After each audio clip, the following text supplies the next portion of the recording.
Hi, FCST 1010 students. This is Dr. Wheeler. It's Sunday, February 15th at 4:36 p.m. You have new assignments this week. We're in Module 6, so actually we are in Week 6, and we only have 10 modules. That's kind of exciting, but a little bit scary. We don't have very much longer to go in FCST, and I am doing like a snow dance tonight. And I know for this online class, there's no way for you to get out of class because of snow, but it's exciting to see a little bit of snow. So I'm doing a snow dance, but I don't think it's going to happen.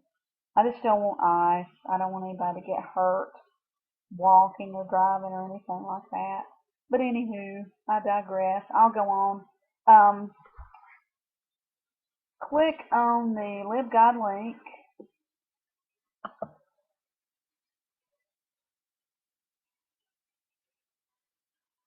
And actually, you will go to Module 6. And this week's module has to do with memory, studying, and taking tests. The first thing that you're going to do, always remember, and I know y'all know the drill very well, between Sunday and Wednesday, you complete day 1. The first thing you need to do is take out a sheet of paper and number it 1 to 13 before you start playing the video. It's a fun little memory game, and just see how well you do with your memory. Then underneath it are some techniques that you can use to improve your memory. Watch that video.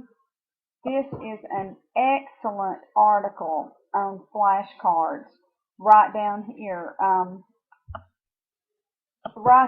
This little tidbit right here about caring for your brain, that's exactly what it is. It's just a little tidbit about memory. And then underneath it is this link to flashcards for memorization.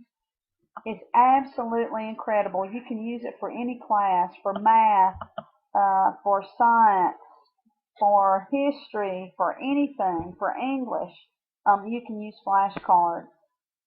I lived and breathed flashcards when I went to nursing school, and I used them again when I got my graduate degree in education, especially when I took my big GRE test. But since this entire module is over memory, studying, and taking tests, this second part is about studying and being stress-free when you take a test. This first little movie is Test Taking Tips. This you will start Thursday. Oh, I left one thing out. Of course, when you finish with all of day 1, when you get down to the bottom, your weekly journal entry this week is how do you feel when you take a test? Are there certain strategies that you use? Are you nervous before you take a test? If you are, how do you calm yourself? Do you have to calm yourself? Okay, if so, how do you calm yourself? You will find this in D2L. Go under Assessments, Discussion, Journal Entry 6. Always remember to post one initial thread and then respond to 2 students. If you've looked at your grades and you've noticed that you don't have the full credit for your discussion time or your journal entries, it's because you have not replied to 2 classmates.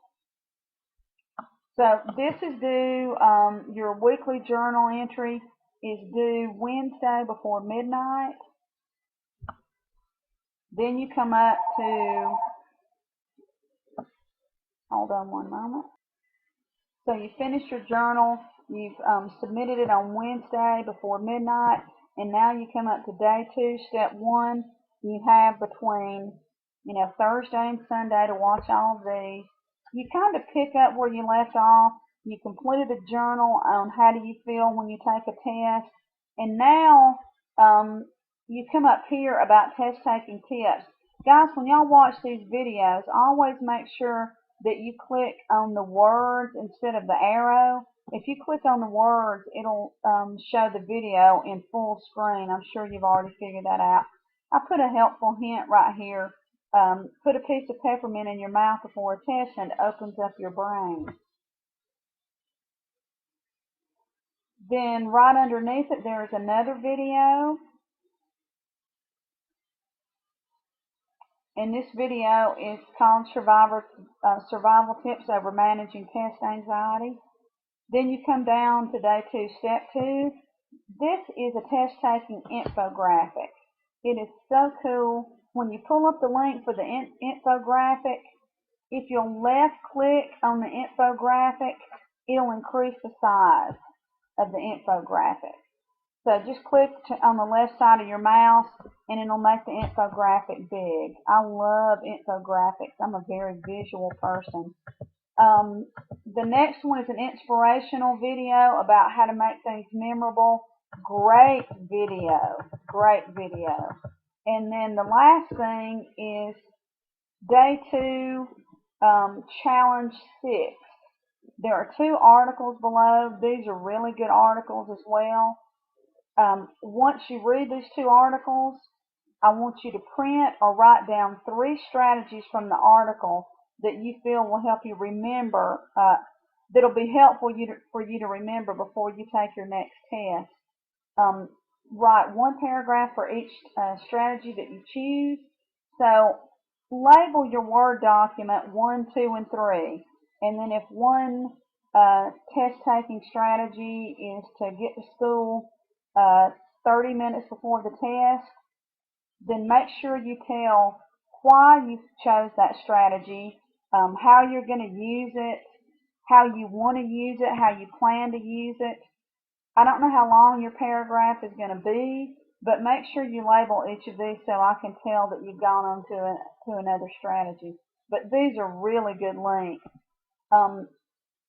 For your challenge 6, you are going to go to D2L.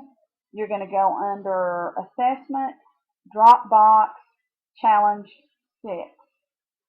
And let me talk a little bit about test anxiety, about managing your anxiety, about study strategies. Everybody needs a study strategy. Y'all know how you learn best. We've already talked about that. Are you a visual learner? Are you a hands-on learner? What kind of learner are you? Take that and figure out how your study strategy is. I already told you, I love PowerPoint. I love flashcards. Anything that's a visual aid, a web, Popplet, pictures, anything where I can get a clear picture.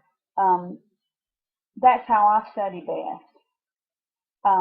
When I was in nursing school, I used flashcards. I used dummies to look at muscles and bones. I drew pictures. I watched movies. Anything I could to help me out. And I have to tell a story about test-taking strategies since we're talking about it.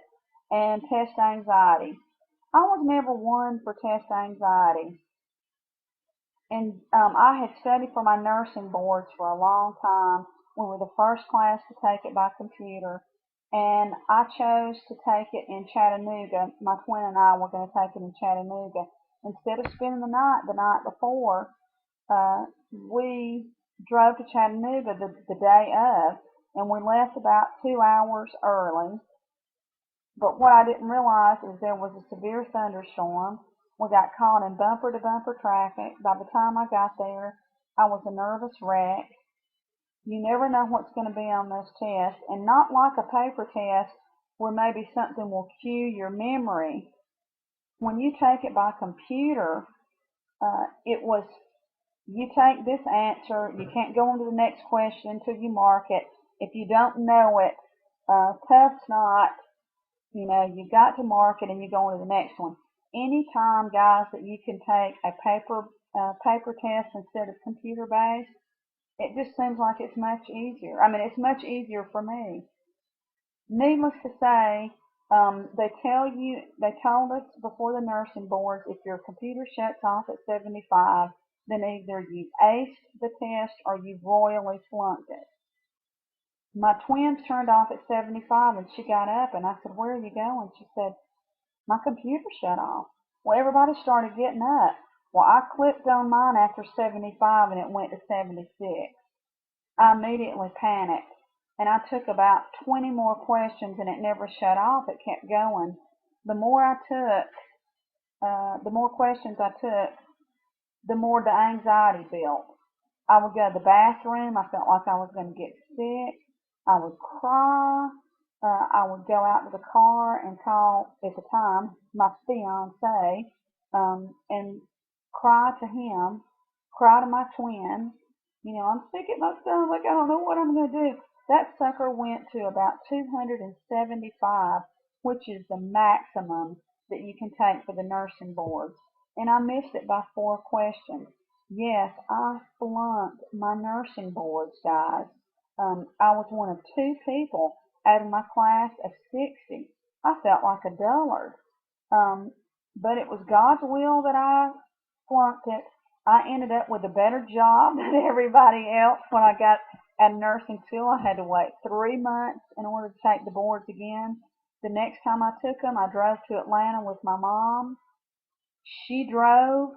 We left plenty of time in advance. We planned to eat at the Olive Garden and go shopping at Town Center after it was over. And I did not focus on the test. I did deep breathing exercises. Once I got to the test, I knew I'd aced it when I walked out, and I did. So nerves can rattle you. It doesn't mean you're not smart. It just means that the nerves got the better of me. I had studied as well and prepared and had as high a GPA as any other nursing student. I just let my nerves get the best of me. Whenever you have a high stakes test or even a quiz, pop a peppermint in your mouth, deep breathe, get there on time, get a good night's sleep. Don't go out and kill brain cells, if you know what I mean, the night before. Don't come in there tired. Wear comfortable clothes. You don't want to be cold or hot. You don't want to be hungry. You don't want to be sleepy.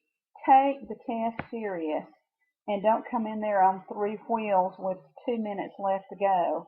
Do not cram. If you know the information, you don't have to cram. Eliminate any answers that you know it possibly cannot be before you start looking at the other ones. Process of elimination is incredible for success. Also, go back and check every one of your answers before you click on submit. That's how I ended up with about a 3.8 GPA in college. Is I went back and checked every answer. I double and triple checked, and that's how I ended up with such a high GPA. But take this module very seriously. You'll have a lot of tests throughout your college career. Write these down, start using them, figure out what works best. Email me if you have any questions. If there's any ice or snow, be safe. Don't drive fast and don't get on the road if you don't have to.